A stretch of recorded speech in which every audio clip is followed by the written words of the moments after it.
কোটি কোটি মানুষের মাঝে আপনি কিভাবে চিনবেন?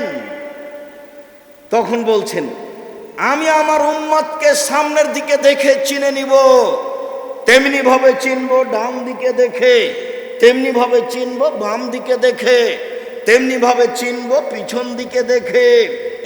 এক হুম ইয়াতুনা ইয়াউমাল কিয়ামা গুরান মুহাজ্জালিনা মিন আসারিল ওজুয়ে, ওরা আসবে ওজুর চকমকে নিয়ে, আমি দেখে চিনে নিব। তাহলে কোন উম্মত এভাবে আসবে না, কোন উম্মত এভাবে আসবে না। মুসা আলাইহিস সালাম হোক আর দাউদ আলাইহিস সালাম হোক, কারো উম্মত এভাবে আসবে না। আমি আমার উম্মতকে চিনে নিব ওজুর চকমকে দেখে। এক। দুই, ওয়ায়ুতামালুহুম ফিমা ফি আইমানিহিম, আমার উম্মতের ডান হাতে খাতা দেওয়া হবে, এটা দেখে চিনে নিব এরা আমার উম্মত। আমার উম্মতের ডান হাতে খাতা দেওয়া হবে, এইটা দেখে চিনে নেব এটা আমার উম্মত। এরকম কারো করা হবে না। তিন, ওয়াতাসাবায়না আইদিহিম যুরিয়াতুহুম, ওদের যেগুলো ছোট ছেলে মেয়ে মারা গেছে সেইগুলো তাদের সামনে ছুটাছুটি করবে। যাদের ছোট ছেলে মেয়ে মারা গেছে, ছোট ছেলে মেয়ে তাদের সামনে দৌড়াদৌড়ি ছুটাছুটি করবে, দেখে আমি চিনে নিব এগুলি আমার উম্মত। তাহলে বিচারের মাঠে তিনি তার উম্মতকে চিনবেন তার তিনটা পথ। এক, ওজুর চিহ্ন। দুই, ভুলে গেছেন মনে হয়, কি বলেন তো দেখি, ডান হাতে খাতা, খুঁজেই পাচ্ছেন না কি যে হলো। তিন, এবার আপনারা তো ছিলেন 8-10 ভাই বোন, এখন আপনার একটাই ছেলে একটা মেয়ে, দুনিয়ার বদ শতান, একটা ছেলে একটা মেয়ে, হিসাব বাতিল। ছেলে মেয়ে বেশি হলে 2-4 জন মারা যাবে। আপনারাকে প্রায় যারাকে জিজ্ঞাসা করবো তারা আপনারা বলবেন আমরা 6 ভাই 3 বোন, আমরা 8-9 বোন। আমার আব্বার 2টা ছেলে মারা গেছে, আমার আম্মার 3টে ছেলে মারা গেছে, আমরা এখন 7 জন বেঁচে আছি, 3টে মারা গেছে, আমার আম্মার 10 ছেলে মেয়ে। প্রায় সবাই বলবে, বলে আপনার তাহলে একটা ছেলে একটা মেয়ে, তাহলে কয়টা মরে আর কয়টা থাকে? ছেলে মেয়ে কম হলে ইহকালে লস, টাকা পয়সা কম হবে। ছেলে মেয়ে কম হলে পরকালে লস, বিচারের মাঠে দেখা যাবে না। ছেলে মেয়ে কম হলে ইহকালে লস, টাকা পয়সা কমে যাবে।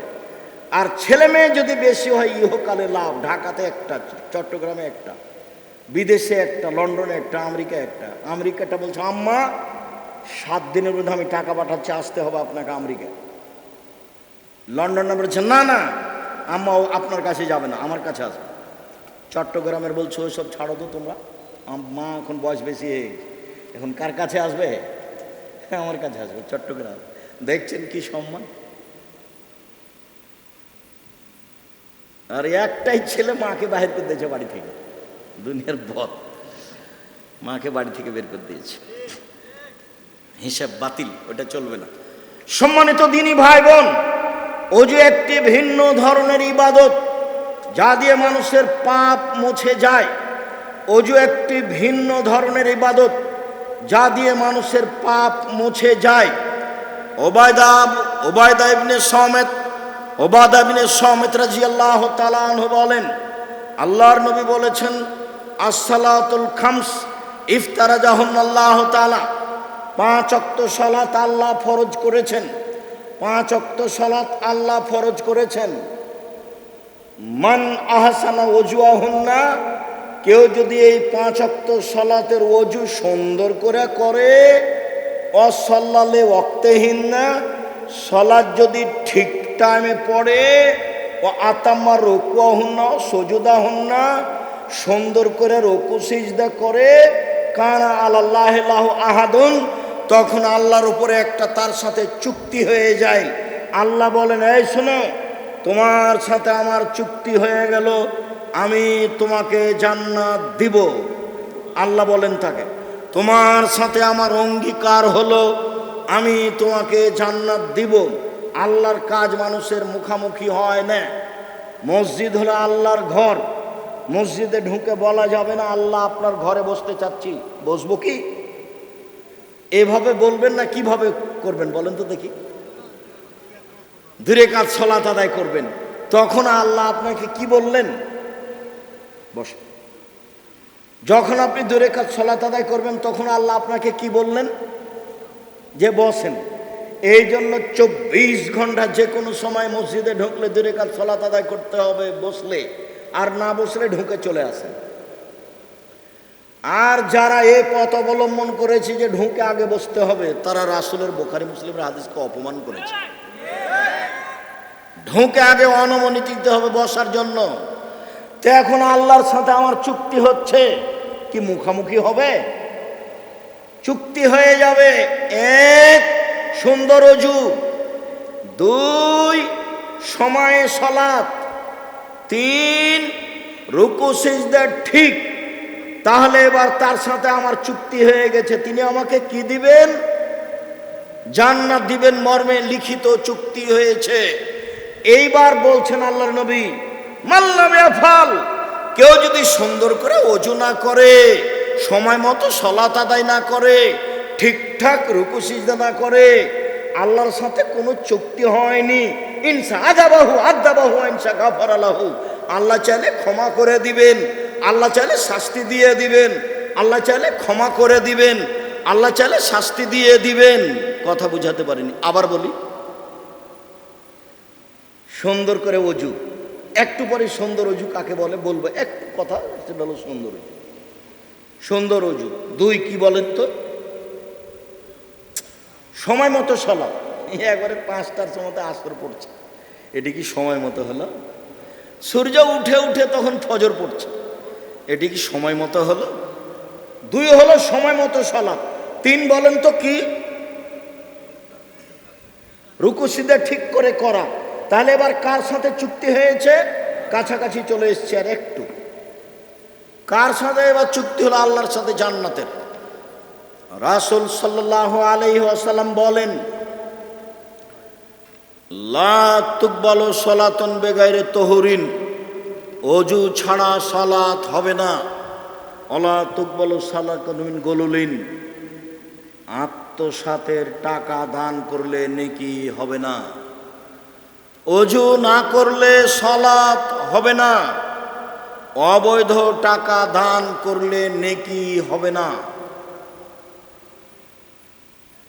আদি ইবনে উমাইরা বলেন, আল্লাহ নবী বলেছেন, পৃথিবীর মানুষ শুনে রেখো, মানিস্তামালনা আলা আমালিন, আমি যদি কাউকে কোনো কাজ দিই, সেখানে আমি একটা বেতন নির্ধারণ করি।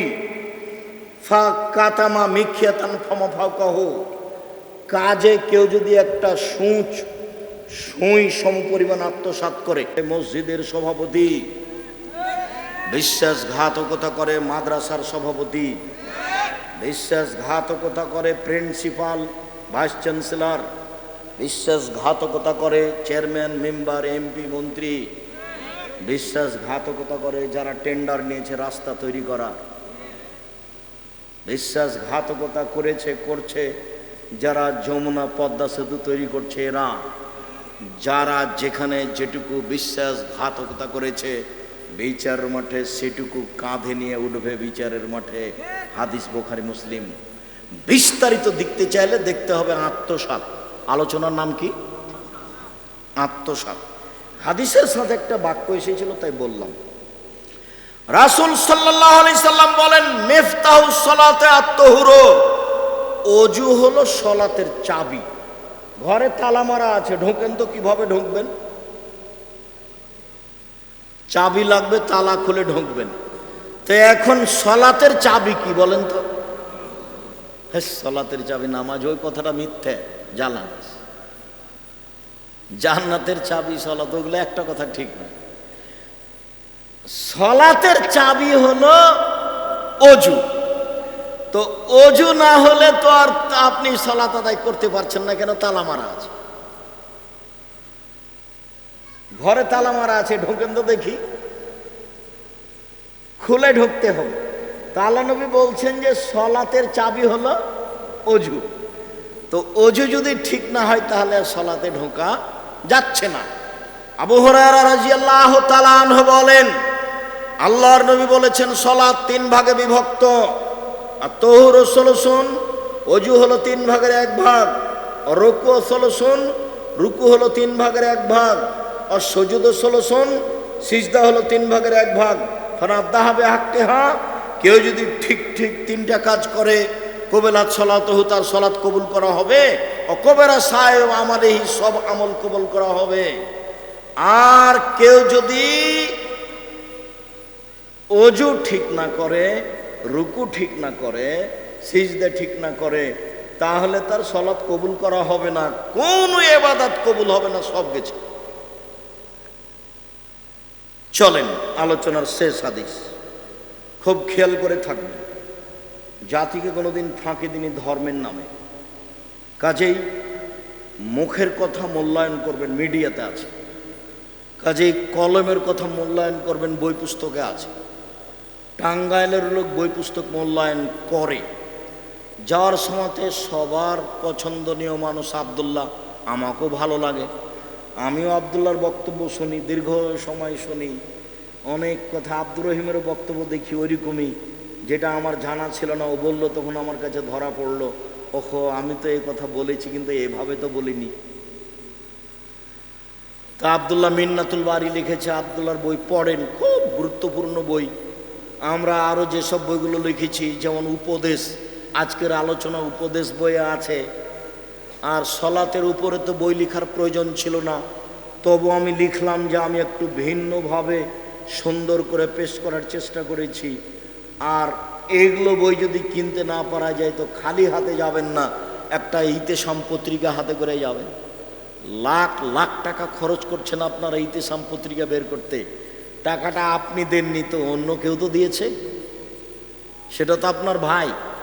12 জন মুফতি আছেন, 18-20 জন লেখক আছে, 18-20 জন কর্মচারী আছে, এদেরকে সব বেতন দেন প্রতি মাসে, এতগুলো লোককে। তারপরে টাকা দিয়ে ছাপান, ও কি এমনি ছাপা হয় না, টাকা দিয়ে ছাপাতে হয়। সেগুলো আপনার কাছে আসে খরচ। আল ইতেসাম পত্রিকা জামিয়া সালাফের মুখপাত্র পত্রিকা, যাওয়ার সময় একটা করে সাথে নিয়ে যাবেন, 25 টাকা নেক আর 30 টাকা নেক, খালি যাবেন না। আর পারলে আর সব বই নিয়ে যাবেন, আব্দুল্লাহর বই নিয়ে যাবেন। আর জামিয়া সালাফিয়ায় ফরম বিক্রি হয় ডিসেম্বরে, আর ভর্তির তারিখ হলো 1 জানুয়ারি, একটাই দিন। জামিয়া সালাফে রাজশাহীতে যান আপনার ব্যাপার, দিনাজপুরে যান আপনার ব্যাপার, বরিশালে যান আপনার ব্যাপার, আপনার এখানে যান রূপগঞ্জ, নারায়ণগঞ্জ, ঢাকা আপনার ব্যাপার।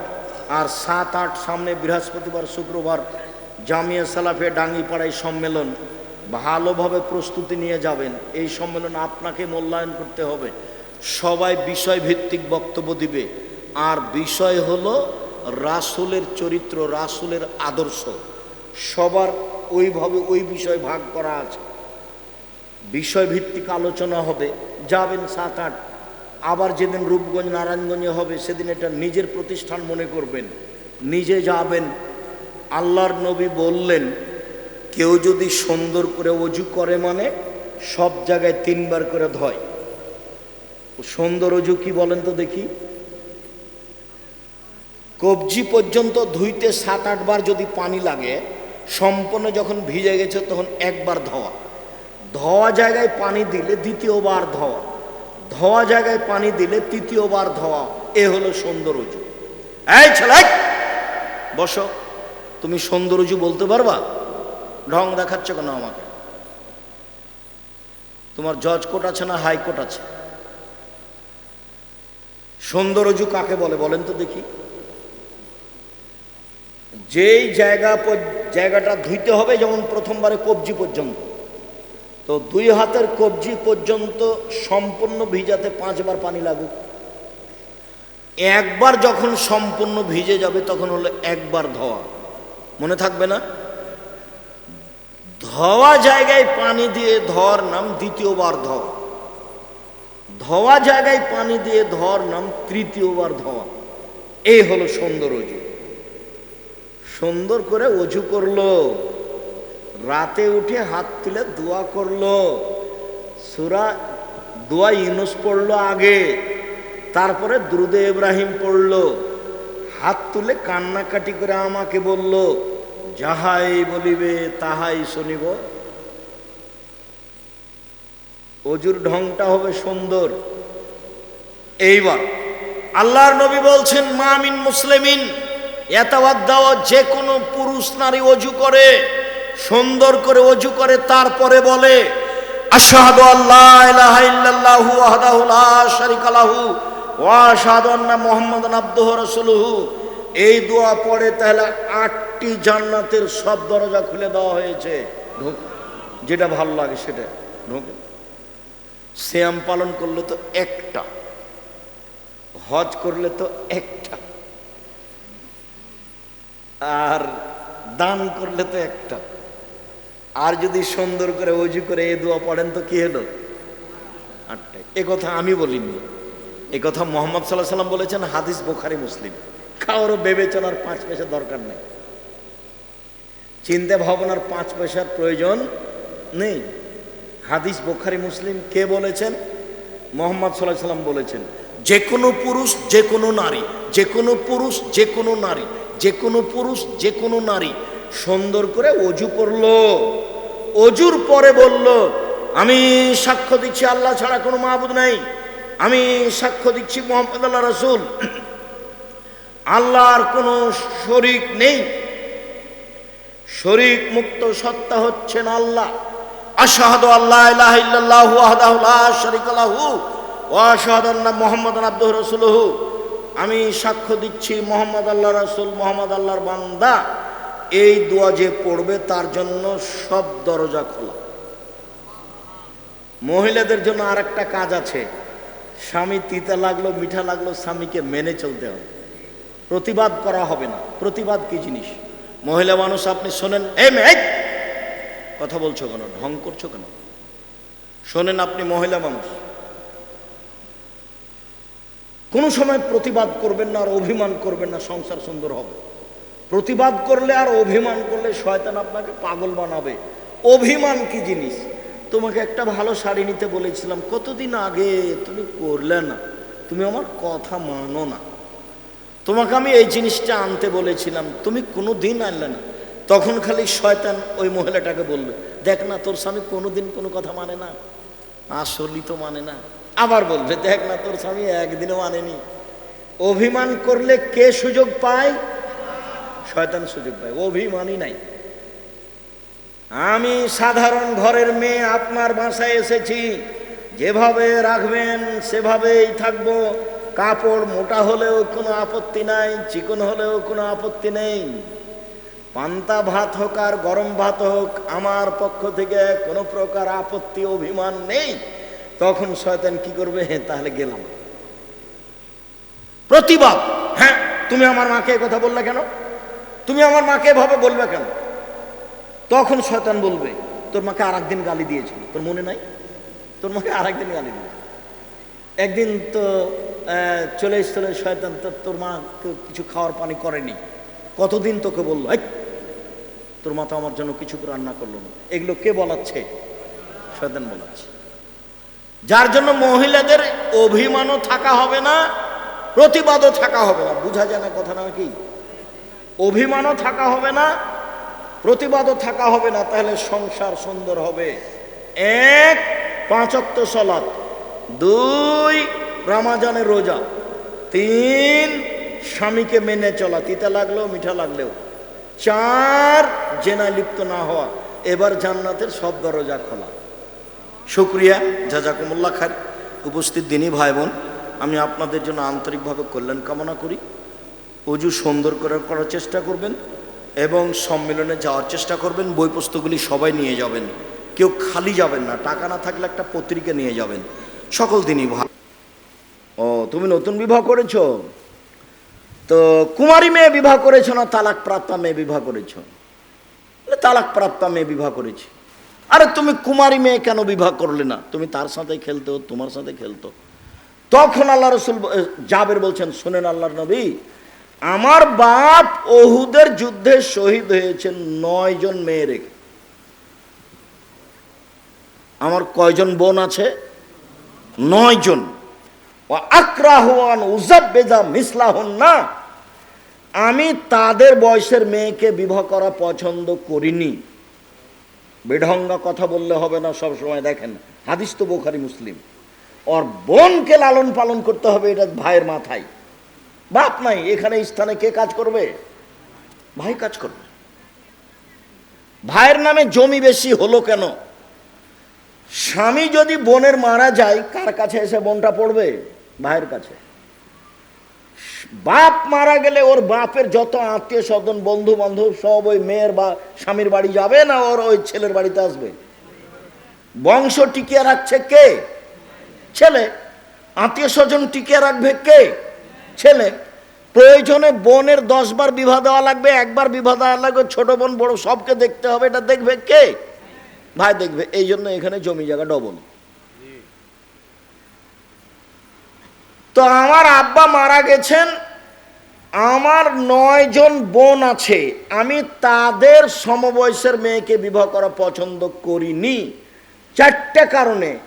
1, আমার স্ত্রী যেন লেতুয়াল্লেমাহুন্না, আমার বোনদেরকে বিদ্যা শিখাতে পারে। 2, অতুয়াদ্দেবাহুন্না, আমার স্ত্রী যেন আমার বোনদেরকে শিষ্টাচার শিখাতে পারে। শিষ্টাচার, আদব কায়দা। তা আপনার স্ত্রী কি জানে আদব কায়দা কাকে বলে? মোবাইল হাতে আছে কিনা এটাই তো আদব কায়দা। শিষ্টাচার শিখাতে পারে। 2, অতুরাজ্জালাহুন্না, আমার স্ত্রী যেন আমার বোনদের মাথার চুল চিরুনি করে সাজগোজ করে রাখতে পারে। 4, অতাকুম আলাইহিন্না, আমার স্ত্রী যেন আমার বোনদের উপরে পাহারা দিতে পারে। 4টে কথা। মা মানে 4টে জিনিস করবে। 1, মা বাচ্চাদের বিদ্যা শিখাবে। 2, মা বাচ্চাদের শিষ্টাচার শিখাবে। আম্মু সালাম দিয়ে বাড়িতে ঢোকো, সালাম দিয়ে বাড়ি থেকে বের হও। আম্মু পেশাব পায়খানায় গেলে দোয়া পড়ে যাবা, বের হলে দোয়া পড়ে বের হবা। আম্মু বাড়ি থেকে বের হলে মাথায় কাপড় দিতে হবে, শিষ্টাচার। আম্মু পায়জামাটা টাকনোর নিচে রাখতে হবে। আম্মু বাহিরে বের হলে এইভাবে তেল কাজল আসকারা মাস্কারা চোখে দেওয়া হবে না, পুরুষ মানুষ দেখতে পাবে। যত ইসলামী নিয়ম নীতি আছে সব শিখাতে হবে। কৃষ্টি কালচার, তার নাম আদাব। আম্মু রাস্তায় চলার সময়তে রাস্তার এক পাশ দিয়ে চলতে হবে, এদিক ওদিকে চক্ষু উঠানো যাবে না। মেয়ে মানুষকে আল্লাহ পর্দা করতে বলছেন বলে চক্ষু নিচু করো। শিষ্টাচার শিখাবে। শিষ্টাচার, শিষ্টাচার কি জিনিস? শিষ্টাচার কি এইটা যে যখন ক্লাসে শিক্ষক ঢুকবে তখন দাঁড়িয়ে বলবে ওয়ালাইকুম আসসালাম? শিষ্টাচার কি এইটা যে বাচ্চাকে শিখাবে সালাম দাও, সালাম দাও, আসসালামু আলাইকুম? কিভাবে বাচ্চা সালাম দিচ্ছে? আসসালামু আলাইকুম। বাপ পাশে দাঁড়িয়ে আছে। শিষ্টাচার কি এইটা? নতুন বউ এসেছে তখন শ্বশুরের পায়ে সালাম দিচ্ছে। শিষ্টাচার কি এইটা? শিষ্টাচার কাকে বলে? ঢং করে বের হচ্ছে মেয়ে, মায়ে দেখে না, শিষ্টাচার কাকে বলে? মেয়ে মা এই মেয়েকে ধ্বংস করেছে। যেটা আল্লাহ রাসূল বলেছেন, সঙ্গ দোষে লোহা ভাসে। চাঁপাইনবাবগঞ্জের ভাষা, সঙ্গ দোষে লোহা ভাসে। ওর বাপ মা তাকে ইহুদি করেছে, ওর বাপ মা তাকে খ্রিস্টান করেছে, ওর বাপ মা তাকে আগুন পূজক করেছে। ওর বাপ মা যেভাবে গড়ে তুলেছে মেয়ে সেভাবে গড়ে উঠেছে। তো মেয়ে মাথায় কাপড় দেয় না, তো মাথায় কাপড় দিতে দেয়নি কে? ওর মা। এভাবে সাজগোজ করে বের হয়েছে মেয়ে, তো বের করেছে কে? তার মা। শিষ্টাচার। 3, পরিপাটি করে রাখতে হবে। মায়ের উচিত পায়জামা পরবে না প্যান্ট পরবে মায়ে দেখবে। সারা দিন ওই মা তার বাচ্চাকে প্যান্টটা পরাচ্ছে, প্যান্টটা টাকনোর নিচে যায়, ওর মা দেখে না? ওর বাপ একটা মেয়ের জন্য জামা নিয়ে এসে তাতে আছে কার্টন। কার্টন কেন আছে? আয়েশা রাদিয়াল্লাহু তাআলা আনহা বলেন, যে আমি একটা চাদর বাড়ির দরজাতে গায়ে লাগিয়েছিলাম, তাতে ছিল ছবি। আল্লাহ রাসূল ঢুকে একবারে তাকে ছিঁড়ে টুকরা টুকরা করে দিলেন। একটা এসেছে ফানাকা যাহু, বাড়িতে ঢুকে যখন কোনো কিছুতে দেখতেন ছবি মূর্তি, তাহলে তাকে একবারে ভেঙে চৌচির করে দিতেন। তো এখন বাড়িতে ঢুকেই দেখছেন যে আপনার স্ত্রী আপনাকে তরকারি দিয়েছে, তো তরকারির বাটিটা হলো রুই মাছ। তরকারির বাটিটা কি? রুই মাছ। আপনার স্ত্রী একটা প্লেটে আপনাকে খেতে দিয়েছে, সেই প্লেটে আছে চিংড়ি মাছ। বাড়িতে এখানে আয়না আছে, সেই আয়নাটা হলো কাতল মাছ। আপনার ছেলে মেয়ে যে ছোট বাচ্চা 2 বছরের, 1 মাসের, 6 মাসের, 2 বছরের, যে পটে পায়খানা করছে সেটা হলো ঘোড়া। সেটা কি? ঘোড়া। পট বুঝেন না নাকি? সেটা হলো ঘোড়া। সুন্দর করে আপনার স্ত্রীর শোকে যে কাঁকড়া সাজিয়ে রেখেছে, ও শিক্ষিতা মহিলা নয়, ও হলো চাঁপাইনবাবগঞ্জের ভাষাতে হস্তিনী। ও পরিবার ধ্বংস করেছে। জাবের বলেন, আমার বোনদের সমবয়সের মেয়েকে আমি বিবাহ করিনি 4টা কারণে। 1, বিদ্যা শিখাবে। 2, শিষ্টাচার শিখাবে। 3, সাজগোজ করে পরিপাটি করে রাখবে। 4, আমার বোনদের উপরে পাহারা দিবে সব সময়। এই কোথায় গেছিলে? এই দেরি করলে কেন? এই মাথায় কাপড় না দিয়ে কোথায় যাচ্ছ? আমার স্ত্রী আমার বোনদের উপরে কি করবে? পাহারা দিবে। বলছিলাম রাসূল সাল্লাল্লাহু আলাইহি ওয়াসাল্লাম বললেন, সুবহানাল্লাহ আলহামদুলিল্লাহ বলে আকাশ জমিন নেকিতে পূর্ণ হয়ে যায়। তারপরে আল্লাহ রাসূল বললেন, আসাদকাত বুরহান, দান হলো দলিল। সালাত আদায় করে জান্নাত পাওয়া যেতে পারে, সালাত দলিল নয়। হজ করে জান্নাত পাওয়া যেতে পারে, হজ দলিল নয়। রমজান মাসে সিয়াম পালন করে জান্নাত পাওয়া যেতে পারে, সিয়াম দলিল নয়। সুবহানাল্লাহ আলহামদুলিল্লাহ বলে জান্নাত পাওয়া যেতে পারে, এটা দলিল নয়। কোরআন মাজিদ তেলাওয়াত করে জান্নাত পাওয়া যেতে পারে, এটা দলিল নয়। পৃথিবীতে একটাই ইবাদত আছে, সেটা হলো দলিল। সেটা কোন ইবাদত? দান। জাতিকে বুঝাতে পারিনি যে দান ইবাদত, তখন জাতি বুঝেছে যে অমুক বললো ভাইজান আমাকে 500 টাকা দিবেন, আমি খুব অসহায় মানুষ। তখন আমি বুঝলাম ওর ঠেকা পড়েছে, সেই জন্য বলছে যা, আচ্ছা যা 300 টাকা দিলাম, যা আর আসিস না এখানে। তো ও তো এখনো বুঝেনি যে এটা আমার দান। ও বুঝলো যে তার প্রয়োজনে ও বলেছে, আমাকে খুব একটা ভালো লাগেনি, খারাপ লেগেছে, তো যাই হোক অপমান করে বিদায় করলে কি হয়, তাই এটুকু দিলাম। মানুষকে বুঝতে হবে যে দান কি? ইবাদত, এবং ইবাদতের জগতে সবচেয়ে শক্তিশালী ইবাদত। ইবাদতের জগতে সবচেয়ে শক্তিশালী ইবাদত। বিচারের মাঠে বলবো আমি জান্নাত পাবো, তো ফেরেশতা যদি বলেন কেন, তখন আমি বলবো আমার কাছে দলিল আছে। এই বাড়িটা আমার, প্রমাণ এই যে দলিল। এই জমি আমার, প্রমাণ এই যে দলিল। জান্নাত আমি পাবো, আমার কাছে প্রমাণ আছে, এই যে দলিল। এই যে আমি দান করেছি, দলিল। একজন লোক এসে বলছে, আল্লাহর নবী আমার বাপ মারা গেছেন, জমি জায়গা ছেড়ে গেছেন, ওসিয়ত করে যাননি, আমি যদি আমার বাপের নামে দান করি তাহলে আমার বাপের পাপ মিটে যাবে কি? আল্লাহ রাসূল বলেন হ্যাঁ, বুখারী মুসলিম। তখন বললেন না, হ্যাঁ তুমি দান করলে তোমার বাপের ছোট পাপ মিটে যাবে, বড় পাপ থাকবে, এ কথা বললেন না। ও বললো যে আমার বাপ তো জমি জায়গা ছেড়ে গেছে, ওসিয়ত তো করে যাননি, তো আমি যদি আমার বাপের নামে দান করি তাহলে তার পাপ মিটে যাবে কি? কালা নাম, হ্যাঁ। অসাব্র দিয়ে ধৈর্যের পরিচয় দিতে হবে, ধৈর্য। সব জায়গাতেই ধৈর্য লাগবে, মন খারাপ করে কিছু বলা যাবে না। কাজের লোক ভুল করেছে, মারা যাবে না, ধৈর্যের দাম আছে, ধৈর্য হলো আলো। তারপরে বললেন কোরআন পক্ষেও হতে পারে, বিপক্ষেও হতে পারে। চলুন, আবু হুরায়রা রাদিয়াল্লাহু তাআলা আনহু বলেন, রাসূল সাল্লাল্লাহু আলাইহি সাল্লাম বললেন, আল্লাহ আদুল্লুকুম আইমুল্লাহি বিল খাতায় ওয়া ইরফাদু ফি দারাজাত। সাহাবীগণ শোনো, আমি কি তোমাদের বলে দিব না এমন একটা আমলের কথা যাতে পাপ মিটে যাবে, মান বেড়ে যাবে? আমি কি তোমাদের বলে দিব না একটা আমলের কথা যাতে পাপ মিটে যাবে, মান বেড়ে যায়। এই ছেলে, ওই ছেলেগুলো আপনার পাশ দিয়ে হাঁটছে কি করে? চলাচল বন্ধ। জায়গা থাকলে বসেন, না থাকলে দাঁড়িয়ে থাকবেন এক পায়ে, চলাচল নিষেধ।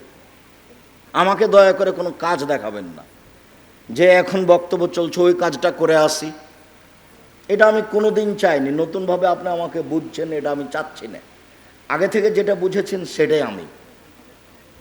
আমার একটা দৃঢ়তা কাজ করে যে ইবাদত বান্দিগি করে যে খুব একটা আগাতে পারছি তা নয়। কেন?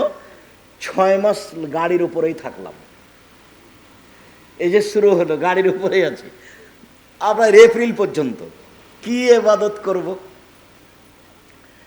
তারপরে জামিয়া সালাফিয়া মানে অনেক টেনশন, কে কি করছে, কে ছাত্রকে মারলো, কে ছাত্রীকে মারলো, আজ শিক্ষিকা নাই, আজকে অমুক নাই, আজকে এই বিল্ডিং, আজকে সে বিল্ডিং, আজকে জমি কিনতে হবে, কত যে ঝামেলা আছে। বিশাল প্রতিষ্ঠান জামিয়া সালাফিয়া।